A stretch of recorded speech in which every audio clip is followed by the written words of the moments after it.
Fresh off the back of Te Akau's extraordinary first New Zealand Derby win with Ginger Nuts, high-powered owner and syndicator David Ellis and his equally dynamic wife Karen are now targeting Australia's biggest races. Let's see who you should take note of heading towards the Eastern States' big Group 1s.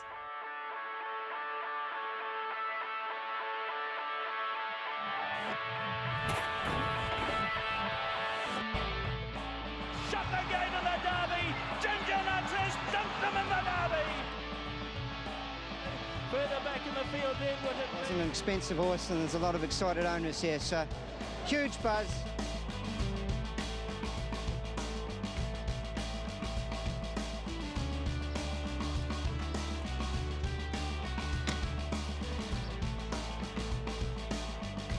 King's Chapel, he stood at stud in South Africa. Darcy Brahma, one of our leading stallions in New Zealand. Telltale, won that race that year. He was $1 million horse. I bought him at the Magic Million sale in June. Rock and Pop, we bought at Karaka. He's now standing at Waikato Stud, and there's the easiest winner that you'll ever see and extravagant. Morning, boys. Morning, Jamie. How's it going? Good. How are you, Bred? Good. How are you? Oh, that's terrific. How'd the morning go? Pretty good. Jump outs went well with the younger horses, and older horses are all building up towards the trials, so no problem.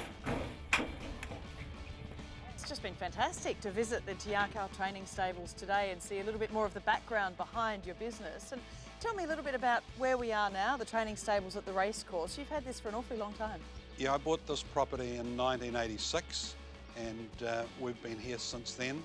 I think we've won 6 premierships, at least 6 premierships in that time, and about 1,500 races, over 150 black type races, and 35 Group 1 wins from this base. So it's been a very happy operation.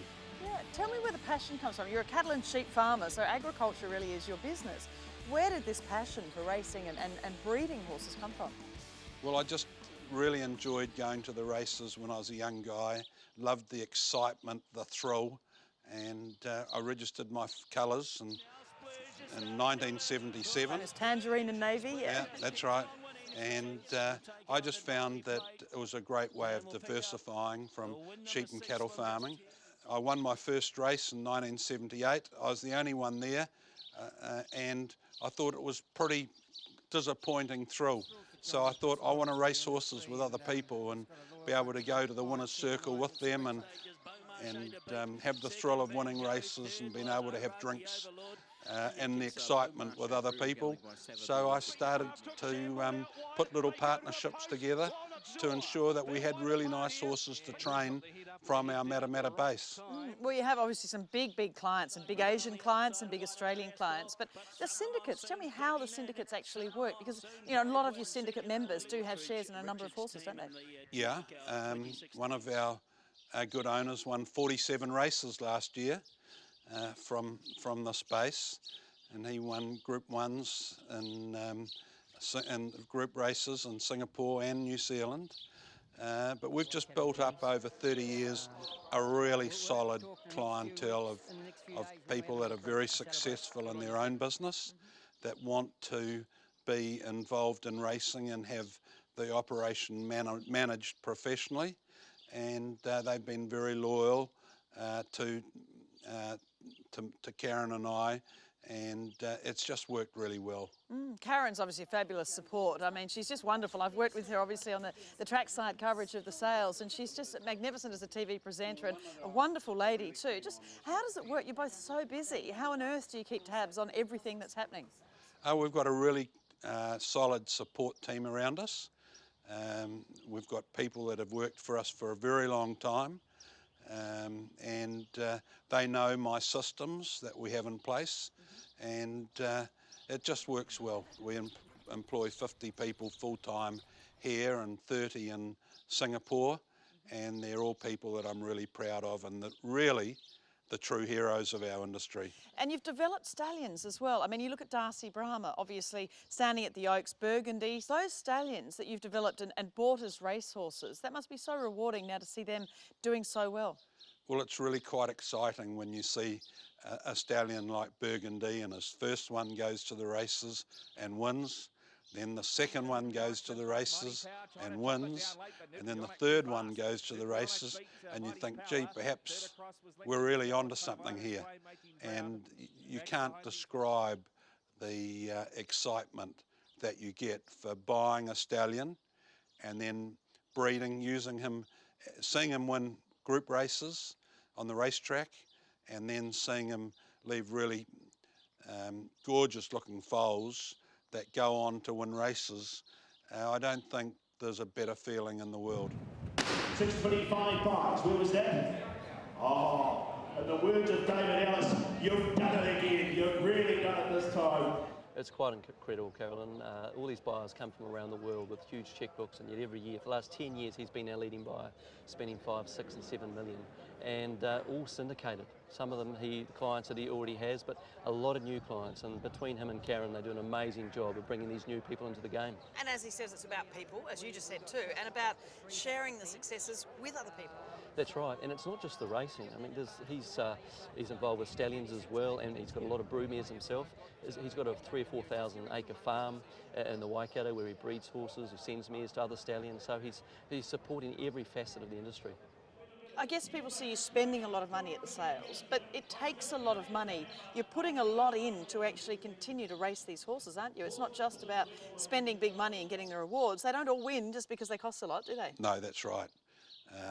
Really, you've got to do your selection on pedigrees to start with, and we spend an enormous amount of time doing that, and then we go and look at all the horses at all the farms in New Zealand, and it's an enormous time commitment, but we love doing it. We love going to the farm and talking to the stud masters and seeing what sort of a year they had, and looking at their stallions and the fillies that they've got to train in years to come, and we do it because we just love doing it.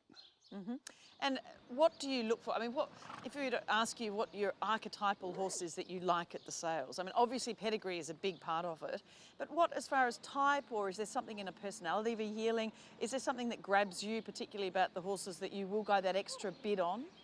Well, when I bought the stable, I wanted to buy horses that I could be really proud of. Horses that I could go to the track or the trials and say, gee, what a beautiful example of equine excellence this particular animal is. So I went and bought these horses and then found owners for them, and I look for a horse. I love a horse with a good, kind eye, and I love horses with a really good deep girth, short cannon, and good strong rib, and plenty of strength in the hind quarter down through the gaskin, and length between the hip and the hocks, I think, is really important.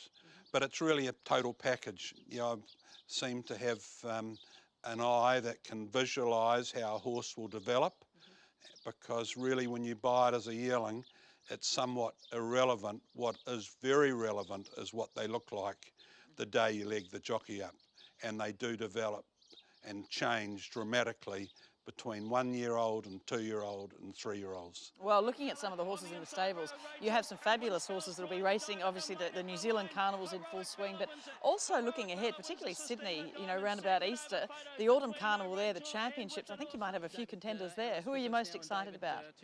Well, we're really excited with horses like Heroic Valor, Hall of Fame, Royal Success, those sort of horses that are definitely up to group racing, and we've got a half sister to Darcy Brahma and Burgundy that we train for Sir Peter Vella, and I'd like to think that she's up to winning group races in Australia too. For me, he's the culprit of the sale. He's part of the champion sire and exceeding himself. David, well, congratulations on another fantastic haul here at Karaka. And the Exceed Excel cod, I was so pleased to see you get him from a mare who almost beat Sacred Falls in the 2,000 guineas. Yeah, it's a really top family. I thought that he was quite an outstanding colt, had a lot of natural strength, very well balanced colt, and I hope I next see you in Sydney when I'm there for the Golden Slipper, because each horse I buy I have a plan with, and I'd like to think he's in the Karaka Million this time next year, and then we'll take him to Sydney for the Golden Slipper. Looking at what you do with your syndicate members after they've bought into a horse, a young lady whose mother bought into horses last year for the first time, this is the next step, isn't it, to look after them when they've made that valuable purchase? Yeah, well, this is my the big syndicate that I do each year, and I brought them all down to see the colt after we bought them, and then we all have a party at the farm once they're broken in and show them the horses working, and they all become really good friends, and we go to the races together and celebrate together, cry together, but it's a great team support, and I'm lucky that my wife Karen organises it all, and I'm proud to be the team leader. No, you do a great job with it, and I guess onwards now to Inglis Easter. What are your plans going forwards this year? Yeah, we'd like to come to Sydney at Easter and buy 4 or 5 colts and fillies, a couple of each perhaps. But firstly, we've got a big job to sell all these horses, and that's what we'll be working hard to do now.